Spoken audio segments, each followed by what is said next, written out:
Puspusan ang paghahanda ng Metropolitan Manila Development Authority sa banta ng pagbaha sa panahon ng tag-ulan. Ayon kay MMDA General Manager Yusek Nicolas Torre III, aabot ng 12,000 tonelada ng basura ang kanilang nakukuha sa mga estero, ilog at pumping station sa Metro Manila. Hindi naman tumitigil ang ahensya sa paglilinis para masiguro na mabawasan ang mga pagbaha, lalo na sa mga mababang lugar.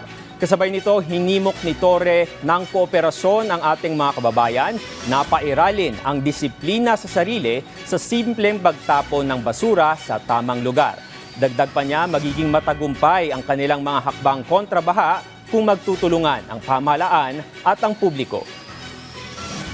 Kailangan natin talaga, sir, ang disiplina ng ating mamamayan. Bumalik muna, huwag muna magtapon. At ngayon, sir, isinama na natin ng NCAP.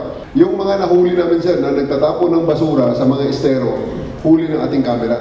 Pinupuntahan namin, sir, pinipicture na namin, ginawa ng notice of violation at pinupuntahan sa bahay.